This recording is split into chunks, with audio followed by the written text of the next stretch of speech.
Maybe you've thought to yourself, as soon as my symptoms stop, like the moment they do, as soon as I feel like I've recovered from this, I'm going to go out, I'm going to live my life, and I'm never going to look back.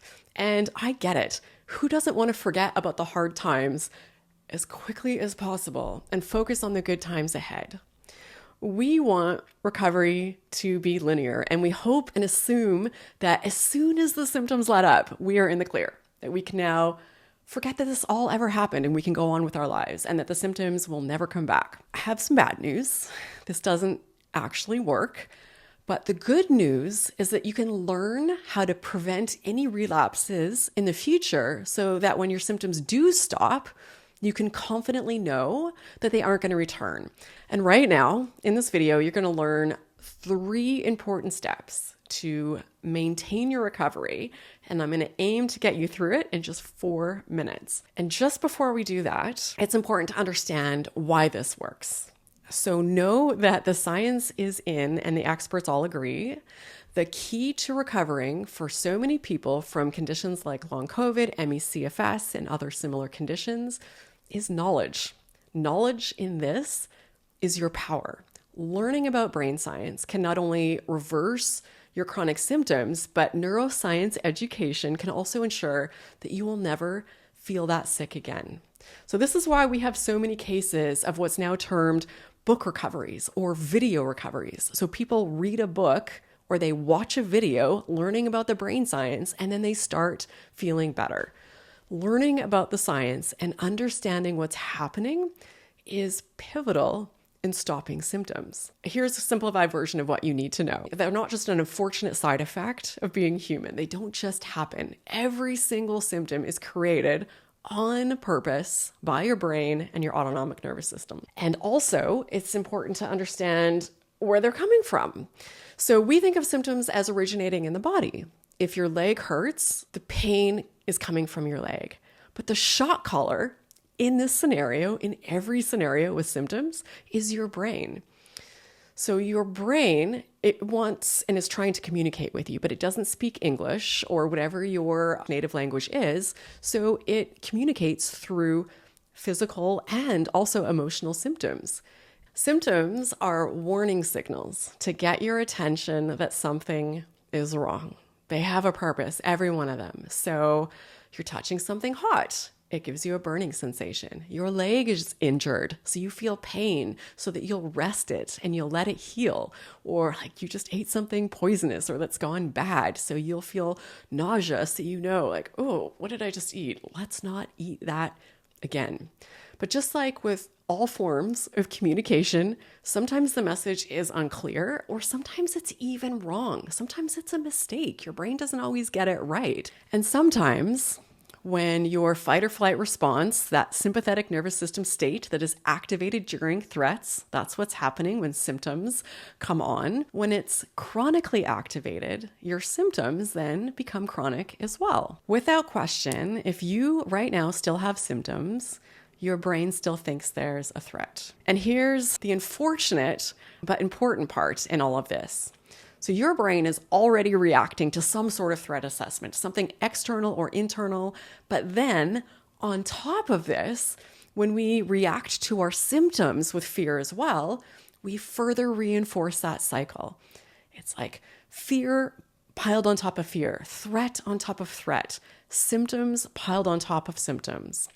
Because when you're scared, when you're feeling fear, clearly things are still not okay. So your symptoms, they remain. And they can increase. This is how people can spiral into a bedbound state. So that's why we use brain retraining to teach the brain that the symptoms are harmless and that we are safe. And once we have taught our brains that we don't need to fear our symptoms, our brains are free to move on to the next fear, the dreaded relapse. Worrying about relapses either continues or restarts that fear symptom cycle. So that's why it's so important to learn these 3 ways to prevent that from happening, to keep relapses from ever being something that you have to worry about. But first, a big thank you to Get Healthy UTV for sponsoring this video and helping me consistently bring you quality content at no cost to you.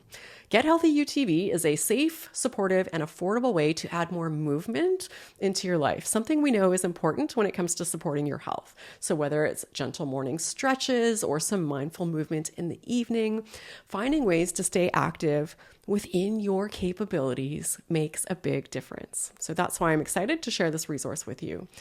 If you're looking for motivating at-home workouts, Get Healthy UTV has an amazing library of classes, everything from gentle movement, cardio, strength, yoga, bar, walking, HIIT, dance, kettlebell, and more. And the workouts are led by certified trainers who know how to keep you moving safely while making it fun and doable at every fitness level. I've tried the 10-minute daily 50 challenge and the beginner calendar program, and I always finish feeling just stronger and more energized. Plus, new workouts are added all the time, so there's always something fresh to try. There's also a sense of supportive community there. Members can join live Q&A sessions with trainers, get helpful advice, and just connect with other people working towards their wellness goals.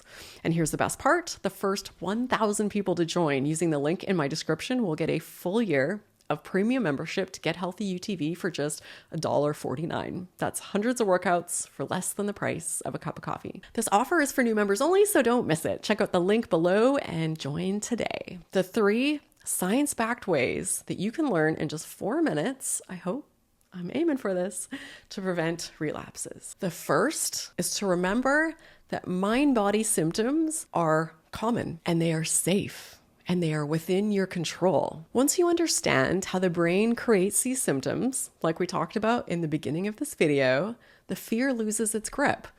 And so if a symptom pops up, you've got the tools, your brain retraining techniques to calm and reverse it. You know what to do.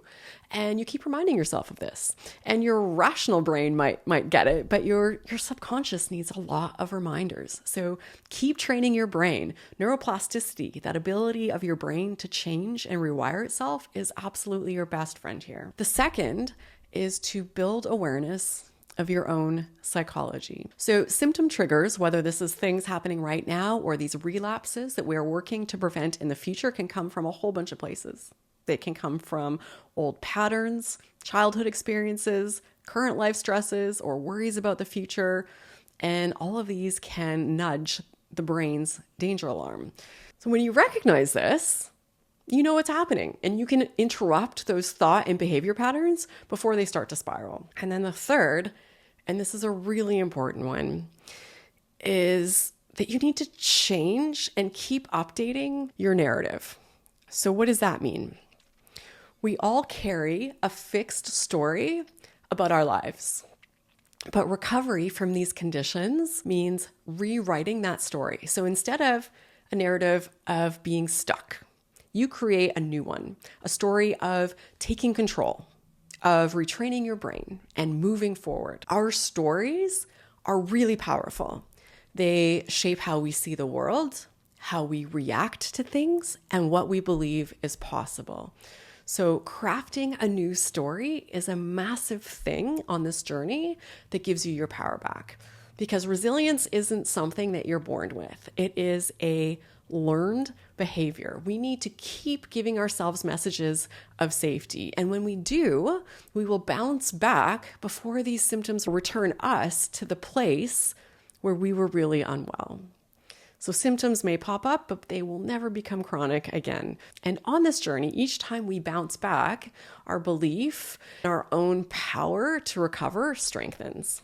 So those are the 3 key things that will help you have a lasting recovery without chronic symptoms coming back into your life. And you probably noticed that I was talking about using brain retraining tools a lot. And there are a lot of them out there, and there are a ton just on this channel that you can learn for free. I'm going to put a link right here to a video to what is, in this last year, by far, hands down, the most powerful brain retraining technique that the experts and the people I interview who have recovered have been talking about. It is a really great one, and I can almost guarantee it's not going to be what you think it is. Thank you for watching, and I hope you'll check out this next video.